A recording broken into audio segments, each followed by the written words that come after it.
신약성경 397페이지입니다. 유다서 1장 1절과 2절 말씀 제가 봉독해 드립니다.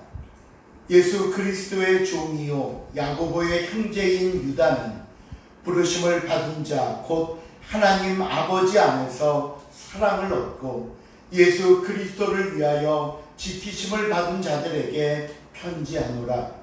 긍휼과 평강과 사랑이 너희에게 더욱 많을지어다. 아멘.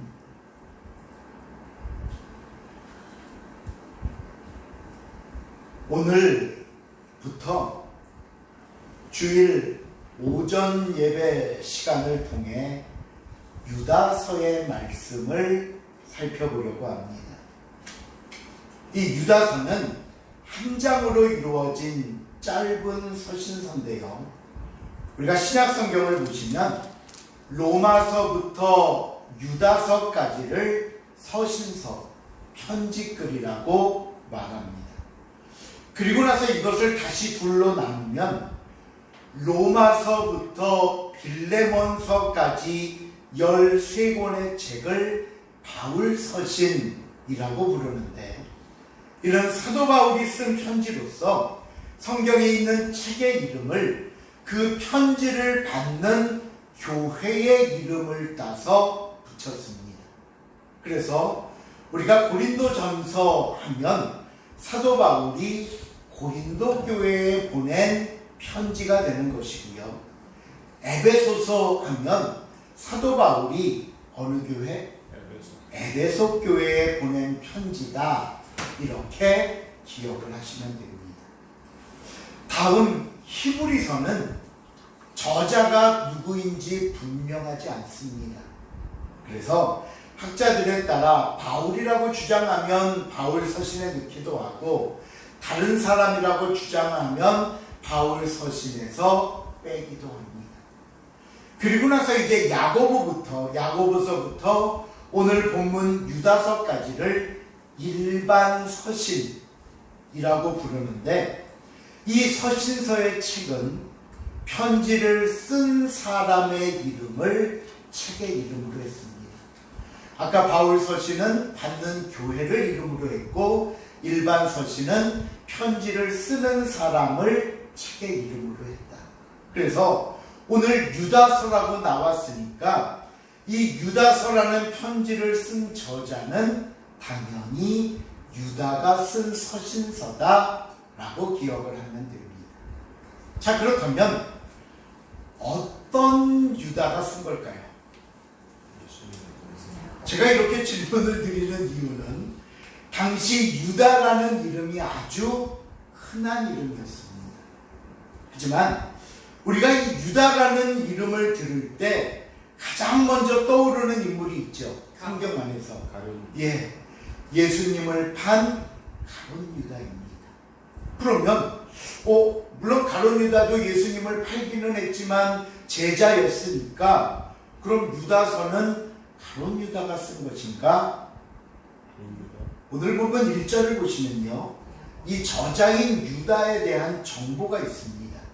1절을 다 같이 한번 읽어봅니다. 시작. 예수 그리스도의 종이요 야고보의 형제인 유다는 부르심을 받은 자 곧 하나님 아버지 안에서 사랑을 얻고 예수 그리스도를 위하여 지키심을 받은 자들에게 편지하노라. 저자인 유다에 대한 설명이 나오면서 무슨 얘기가 나오냐면 야고보의 형제인 유다라고 나옵니다. 여러분, 예수님의 12제자 이름들 다 아세요? 네. 저기 A4 용지 아니야.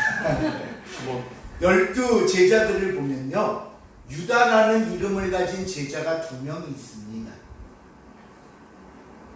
그 유다가, 우리가 아는 게 가룟 유다와 또 다른 유다가 있는데, 그 또 다른 유다가 야고보와 관련이 있는 사람입니다. 누가복음 6장 16절을 한번 읽어볼게요. 시작. 야고보와 유다와 예수를 찾는 자들은 가룟 유다라. 예수님이 선택하신 제자들의 이름이 쭉 열거되는 가운데 그 16절에 보면 제자 중에 유다라는 사람이 둘이 있는데 이 둘을 서로 구별하기 위해서 한 사람은 야고보의 아들 유다라고 했고 또 한 사람은 예수님을 그러면서 그 유다의 고향 지방의 이름을 앞에 붙여서 가롯 지방의 유다다라고 말을 했습니다. 이렇게 앞에 언급된 유다가 야고보와 관련된 인물이 맞는데 이 말씀을 자세히 보시면 예수님의 제자인 유다는 야고보의 뭐라고요? 아들로 나옵니다. 근데 우리가 조금 전 읽었던 오늘 본문 1절의 유다는 야고보의 동생입니다. 그러니 제자 중에 유다라는 이름이 둘이 있었고 하나는 야고보와 관련도 있었지만 결국 두 사람 다 유다서의 저자는 아니라는 것을 알게 됩니다. 그러면 누구냐? 마태복음 13장 55절을 보시면 예수님이 고향 회당에서 말씀을 가르치시는데 사람들이 그 말씀을 들으면서 놀랍니다. 저렇게 능력의 말씀을? 그러면서 그 사람들이 고향에서 말씀을 전하니까 뭐라고 수군대냐 하면 야, 저 사람 우리가 아는 예수 맞지 않아? 예수잖아 하면서 하는 말이 있습니다. 이는 시작 이는 그 목수의 아들이 아니냐 그 어머니는 마리아 그 형제들은 야고보 요셉 시몬 유다라 하지 않느냐. 자 여기 보시면 동네 사람들이 저 예수 맞잖아 그 마리아 집 그 애네 동생들 쭉 있고 하면서 당시 예수님 가족들의 이름이 나옵니다. 어머니 마리아 그리고 예수님의 동생들인 야고보 요셉 시몬 분명히 예수님의 동생 이름 중에 야고보도 나오고 뒤에 유다도 나오잖아요. 그러니 여기서 야고보와 유다는 형제지간으로 나오고 유다가 야고보의 동생이라는 말입니다. 그래서 오늘 유다서의 저자는 예수님의 친동생 유다입니다. 그리고 오늘 같이 언급된 야고보 또한 예수님의 친동생으로서 우리 성경의 야고보서를 기록한 바로 그 야고보입니다. 우리가 예수님의 동생들에 대해서 조금 더 설명을 드리면 이렇게 신약 성경 중에 예수님의 동생이 쓴 편지가 2개나 들어있는 것을 보면서 동생이었으니 누구보다 자기 형님인 예수에 대해 잘 알고 있었고 또 다른 제자들이 보고 쓴 기록보다도 동생들이 늘 보고 했으니 더 자세하지 않겠느냐 생각하면서 2개 정도 야고보서 유다서가 있는 것들을 당연하다고 여길 수 있습니다. 하지만 성경을 보시면요 정반대였습니다. 무슨 얘기냐면 예수님의 사역 기간 동안 동생들은 예수님을 메시아로 구주로 인정하지 않았습니다. 요한복음 7장을 보시면요 예수님의 공생의 마지막 3년 차에 들어갈 때였습니다. 십자가의 죽음까지 약 6개월 정도 앞둔 상황, 그러니까 거의 다 된 거죠. 그렇죠? 초막절이 가까워지자 예수님의 동생들이 예수님께 이런 말을 합니다. 요한복음 7장 3절에 보니까요. 그 형제들이 예수께 이르되 당신이 행하는 일을 제자들도 보게 여기를 떠나 유대로 가소서. 이 말의 의미가 뭐냐면요. 형님, 당신이 정말 메시아라면 이런 갈릴리 촌 동네에 묻혀 살지 말고 마침 초막절도 가까우니 유다, 예루살렘으로 가셔서 많은 사람 앞에서 당신의 능력을 보여줘야 되는 거 아닙니까? 말했다는 거예요. 어떻게 보면 큰 데로 많은 사람들 앞에 가서 말씀도 전하고 능력도 보여주십시오 라고 들리지만 그 뒤에 요한복음 7장 5절에 보면요 동생들이 예수님께 이런 얘기를 한 이유에 대해서 이렇게 대답합니다. 이는 시작.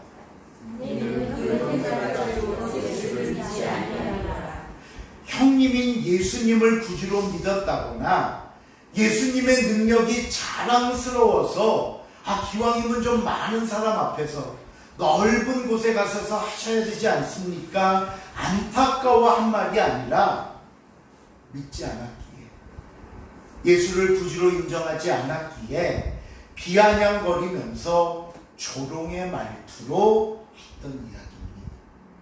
그럼 이랬던 동생들이 어떻게 성경을 기록한 인물이 될 수 있었을까요?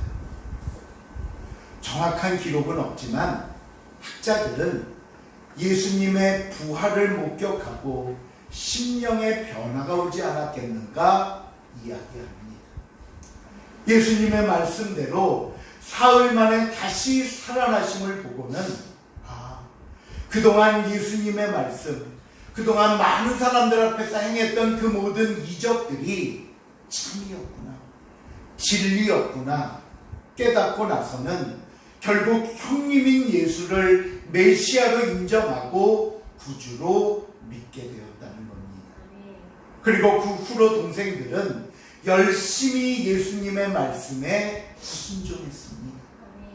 사도행전 1장 14절을 보시면요, 오순절 마가의 다락방에 성령이 강림할 때 거기 모인 사람들의 명단이 나오는데 이렇게 기록되어 있습니다. 예수의 어머니 마리아와 예수의 동생들이 참석해서 열심히 기도했다. 바로 이런 상황에서 야고보는 초대 예루살렘 교회의 지도자가 됩니다. 우린 초대교회 하면 보통 수제자에서 베드로를 지도자로 생각하는데 아닙니다. 초대교회 지도자는 예수님의 동생 야고보였고요. 그 야고보가 신약성경 야고보서를 기록하게 됩니다. 그리고 오늘 본문의 유다는 복음 전도자로 활동하게 되었던 겁니다. 자, 이렇게 해서 예수님의 동생인 유다가 기록한 책이라는 걸 말씀드렸고, 두 번째로, 그럼 유다는 이 편지를 누구에게 쓴 것일까? 누구에게? 1절 하반절을 한번 보실래요? 부르심을 받은 자부터 시작. 부르심을 받은 자 곧 하나님 아버지 안에서 사랑스럽고 예수 그리스도를 위하여 지키심을 받는 자들에게 편지하노라. 이 말씀만 놓고 보면요, 어느 특정 지역이라든가 특정한 인물이라든가 그 대상이 누구인지 분명하지 않습니다. 하지만 한 가지 확실한 것은 예수 그리스도를 구주로 믿는 성도들에게 보낸 편지였다는 겁니다. 그러면서 이 하반절에서 우리가 눈여겨보아야 할 것은 성도란 무엇인가에 대한 정의입니다. 오늘 유다는 성도를 가리켜 세 가지를 얘기하는데, 첫째, 부르심을 입은 자, 둘째, 사랑을 얻은 자, 셋째, 지키심을 받은 자라고 표현하고 있습니다. 여러분, 성도란 모두 하나님의 부름을 받은 사람들입니다. 저와 여러분을 하나님이 선택하셨고 저와 여러분을 하나님이 부르셔서 오늘 이 시간 이 자리에 있게 하신 겁니다. 이사야 43장 1절 하반절에 보니까 뭐라고요? 내가 너를 지명하여 불렀나니 너는 누구의 것이다? 내 것이다. 오늘 저와 여러분이 이 시간 이 자리에 있을 수 있는 것은 우리가 하나님을 예배하고 하나님께 기도하며 하나님의 은혜 가운데 살 수 있는 것도 가장 먼저 저와 여러분을 불러주셨기 때문이라는 사실을 여러분 잊지 마시기를 바랍니다. 바로 그 부름에 선택받았다는 것이 얼마나 귀중한 축복이자 영광이라는 사실 또한 잊지 마시기를 바랍니다. 이것은요, 하나님의 부르심이 없이는 불가능한 것입니다. 두 번째, 성경은 저와 여러분을 부르신 하나님께서 우리를 사랑하신다고 말씀합니다. 하나님의 사랑을 얻고 살게 하셨습니다. 하나님의 은혜 아래 살게 하셨습니다. 로마서 8장 38절 39절에 보니까요, 내가 확신하노니 사망이나 생명이나 천사들이나 권세자들이나 현재 우리 앞에 닥친 일이나 장래 일이나 능력이나 높음이나 깊음이나 다른 어떤 피조물이라도 우리를 우리 주 그리스도 예수 안에 있는 무엇에서 하나님의 사랑에서 끊을 수 없으리라. 세상 그 어떤 것도 우리를 하나님의 사랑에서 끊을 수 없습니다. 때로는 내가 붙잡은 하나님의 손을 놓을 때는 있을지 몰라도 나를 잡은 하나님의 손을 놓지 않으십니다. 오늘 저와 여러분이 숨쉬고 저와 여러분이 살고 있는 이 자체가 하나님이 나를 사랑하신다는 증거라는 사실을 믿으시기 바랍니다. 그리고 하나님은 저와 여러분을 끝까지 지키실 겁니다. 세상에 빼앗기지 않도록 지키실 것이고 마귀의 권세에 무너지지 않도록 지키실 겁니다. 언제까지? 저와 여러분이 하나님 앞에 가는 순간까지, 그리고 이후 영원토록 하나님은 저와 여러분을 지키십니다. 여러분, 이것이 성도입니다. 이것이 하나님의 자녀라 일컬음을 받은 저와 여러분의 삶이자 하나님 아버지께서 그 자녀인 우리에게 주시는 축복이라는 사실을 잊지 마시기를 바랍니다. 자, 그렇다면 왜 유다는 특별히 편지를 받는 성도들을 가리키면서 이런 말을 하게 된 걸까요? 우리가 앞으로 유다서를 보겠지만 이 유다서 안에는 몇 가지 특징이 있는데 그 특징 중에 하나가요, 구약의 인물들, 구약 성경, 구약의 진영, 구약의 사건들을 많이 언급하는 것을 볼 수 있습니다. 그 말은 바꾸어 말하면 지금 이 편지를 읽는 대상은 구약을 잘 알고 있는 사람이라는 의미입니다. 그래서 나온 추측이 뭐냐면요, 현재 전통적인 유대교, 유대주의자들 틈 속에서 힘들게 예수를 믿는 성도들에게 쓴 편지가 아닐까 생각하고 있는 겁니다. 너희는 하나님의 부르심으로 이 자리까지 왔고 지금도 사랑을 받고 있는 사람들이고 하나님이 너희를 끝까지 지키실 것이니 어떤 경우라도 믿음을 저버리지 말라는 의미로 기록한 편지라는 겁니다. 자, 이렇게 해서 유다서를 기록한 저자와 대상이 누군지를 살펴봤고요. 이제 본격적으로 본문으로 들어갑니다. 3절입니다. 3절 말씀 시작. 사랑하는 자들아, 우리가 일반으로 받은 구원에 관하여 내가 너희에게 편지하는 생각이 간절한 차에 성도에게 한번에 주신 믿음의 도를 위하여 힘써 싸우라는 편지로 너희를 응원하여야 할 필요를 느꼈느니. 유다가 이 편지를 쓰면서 이렇게 말합니다. 처음 이 편지를 쓰려고 했을 때 가졌던 생각과 계획, 그런데 이 편지를 쓰기 시작하면서 든 생각과 계획이 바뀌었다는 거예요. 3절을 보시면 처음에는 그냥 일반적인 구원에 관한 말씀을 쓰면서 편안하게 글을 쓰려고 했는데 유다 귀에 들리는 상황이 너무 다급하고 중대해졌다는 걸 느끼게 됩니다.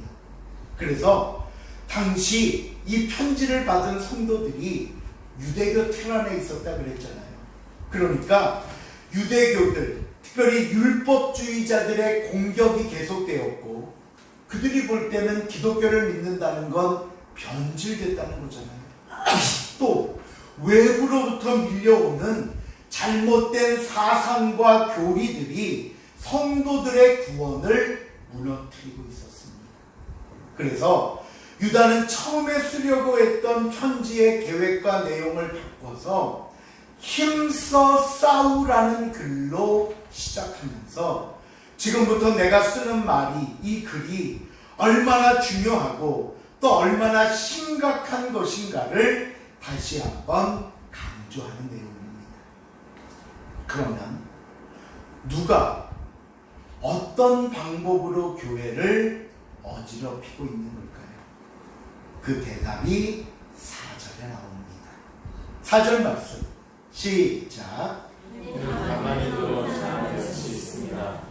그들은 옛적부터 이 판결을 받기로 미리 기록된 자니 경건하지 아니하여 우리의 하나님의 은혜를 도리어 이상한 것으로 바꾸고 홀로 하나이신 주제 곧 우리 주 예수 그리스도를 부인하는 자입니다. 당시 교회 안에 가만히 들어온 몇 사람이 있었대요. 그러니까 잘못된 사상, 이단 사상을 가지고 교회에 들어와서 성도들과 접촉해서 그들의 마음, 그들의 믿음을 흔들어 놓았던 사람이 있었다는 겁니다. 그러면서 그들이 교회에 들어와 교회와 성도들을 어지럽혔던 내용이 두 가지였습니다. 하나는 하나님의 은혜를 방탕한 것으로 바꿔놓았고, 두 번째는 예수 그리스도를 구주로 믿지 못하고 부인하게 만들었다라고 말합니다. 이게 각각 무슨 얘기냐 하면요, 첫째로 하나님의 은혜를 방탕한 것으로 바꾸었다. 이것은 당시 교회 안에 들어온 잘못된 사상 가운데 하나였던 영지주의를 가리키고 있는 겁니다. 우리가 요한 1, 2, 3서를 비롯해 이 시대에 보면 영지주의라는 이단들이 교회 안에 들어와 굉장히 혼란을 주었는데, 영지주의는 뭐냐면요, 육을 악하다고 보는 사상입니다. 왜 육을 악하다고 그들은 여겼냐 하면, 영은 하나님이 창조해서 선한데 육은 하나님이 창조하지 않아서 악하다는 겁니다. 그러면서 이들이 뭐라고 주장을 덧붙였냐 하면, 우리 육신이 어떤 죄를 짓든지 그 죄로 인해 우리의 영은 영향받지 않는다는 거예요. 또 죄는 육신이 짓는 것이지 절대로 우리의 영이 짓는 것은 아니라고 말했습니다. 그리고는 하나님께서는 육과는, 죄악된 육과는 상관이 없으신 분이기 때문에 사람이 어떤 죄를 짓든지 하나님은 신경 쓰지 않는다. 좀 솔깃하지요. 우리가 어떤 죄를 지어도 우리의 영은 언제나 죄에 오염되지 않고 안전하답니다. 이렇게 가르치고 믿다 보니까 사람들이 죄를 지어도 죄책감이 없습니다. 그건 원래 죄악덩어리인 육신이 지은 거야. 내 영은 하나님 앞에 있어. 내 영은 언제나 하나님과 교통하고 있어. 사람들이 지어도 죄책감이 없고요. 아니, 죄책감이 아니라 나의 영은 언제나 맑고 깨끗하다고 말합니다. 그러니 내 영혼이 맑은데 회개할 필요가 없어요. 죄사함도 필요 없습니다. 이런 사람들에게 우리를 구원하기 위해 용서를 베풀어 주신 하나님의 은혜가 필요하겠습니까? 이런 사람들에게 예수 그리스도의 속죄와 예수 그리스도의 구원이 필요하겠습니까? 아니에요. 전혀 필요 없습니다.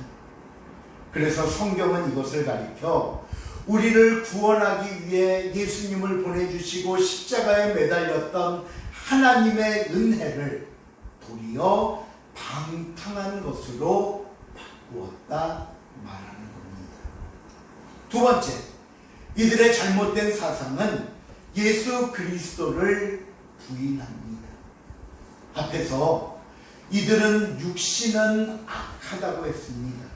그런데 이 땅에 오신 예수님은 육신을 입고 오신 사람이었습니다. 그러니 이들의 사상과 이들의 주장으로 볼 때 예수가 어떻게 하나님이야? 어떻게 거룩한 신이 더러운 육체를 입을 수 있는데 그건 불가능한 거야. 그러니 육신을 입고 계신 그 예수님은 절대로 우리의 구주가 되실 수 없다는 겁니다. 그러면서 그들은 예수님에 대해 뭐라고 얘기를 하냐면요, 예수님이 왜 공생에 시작할 때 세례 요한한테 세례 받잖아요. 세례를 받을 때 성령이 예수님에게 임했다가 십자가형을 받기 직전에 성령은 다시 떠났다고 얘기를 하면서 예수도 단순한 인간에 불과했다라고 그들은 주장합니다. 그러니 생각해 보십시오. 이런 사람들이 교회에 들어와 성도들을 미혹합니다. 복음을 부인합니다. 구원을 무너뜨립니다. 성도들을 방탕한 죄로 몰아넣는 상황에서 유다가 편안하게 그를 쓸 수 있었겠습니까? 그래서 뭐라고요? 너희 믿음을 위해, 너희 구원을 위해 힘써 싸우라고 얘기하기 시작한 겁니다. 오늘 저와 여러분도 마찬가지입니다. 사탄은 내 마음 안에서 또는 교회 안에서 여러 가지 문제를 일으킵니다. 때로는 시험을 주고 때로는 갈등을 만듭니다. 왜요? 그래야 우리의 마음이, 그래야 성도들의 마음이 예수님에게서 멀어지기 때문입니다. 그래야 다른 성도들과 분열이 되고 흩어져 버릴 수 있기 때문입니다. 그래야 내 마음에 상처를 주고 나를 무너뜨릴 수 있기 때문입니다. 외적으로 수많은 이단이 성행합니다. 거짓된 교리와 사상을 교묘하게 포장해서 우리에게 다가옵니다. 또 세상적인 관점과 가치관들이 우리의 믿음을 흔들고 조롱합니다. 여러분 아시잖아요. 수많은 우리에게 들려오는 주변 사람들의 얘기가 뭡니까? 예수 믿어도 아무 소용없어. 교회 다녀도 아무 도움이 못 돼. 끊임없이 우리를 흔들면서 예배보다, 교회보다 세상에 더 애착을 갖고 세상에 더 관심을 두게 하다가 결국에는 하나님으로부터 멀어지고 교회를 떠나게 만들지 않습니까? 여러분, 성경은 그래서 우리에게 가르칩니다. 죄의 소원은 항상 우리를 무너뜨리려고 합니다. 지금도 쉬지 않고 우는 사자와 같이 삼킬 자를 찾고 있습니다. 이런 현실에서 믿음의 도를 위해 힘써 싸울 수 있기를 바랍니다. 오직 예수 그리스도만이 우리의 구주이심을 선포할 수 있기를 바랍니다. 이것이 오늘 유다서를 시작하면서 저와 여러분이 기억하고 다짐해야 할 모습입니다. 말씀을 맺습니다. 저와 여러분은 하나님께 부르심을 받았고 항상 그 사랑을 입으며 하나님에 의해 지킴을 받는 성도들입니다. 그러게 여러분, 때로는 사탄은 시기하고 무너뜨리려고 합니다. 그러기에 사탄은 더 우리를 하나님에게서 벗어나게 만들려고 합니다. 이것이 오늘도 세상 속에서 저와 여러분이 감당해야 할 치열한 영적 전쟁이자 삶의 모습이라는 사실을 깨닫고 오늘 힘써 싸우라는 권면의 말씀처럼, 아니 반드시 싸워 승리해야 하는 그리스도의 군사로서 영광 가운데 사는 저와 여러분의 모습이 될 수 있기를 다시 한번 주님의 이름으로 부탁을 드립니다. 기도하시겠습니다. 하나님, 때로는 너무나 나약하고 연약했던 우리의 모습이기에 흔들리고 무너졌던 우리의 삶을 보며 부끄럽기만 합니다. 하나님, 우리의 연약함을 용서하여 주시고 우리에게 긍휼과 평강과 사랑을 베풀어 주사 믿음 안에 거하게 하시고 그리스도와 동행하게 하시며 우리를 부르시고 우리를 사랑하시며 오늘도 우리를 지키시는 예수 그리스도의 은혜 가운데 머물 수 있도록 주여 축복하여 주시옵소서. 감사드리오며 예수님의 이름으로 기도하옵나이다. 아멘.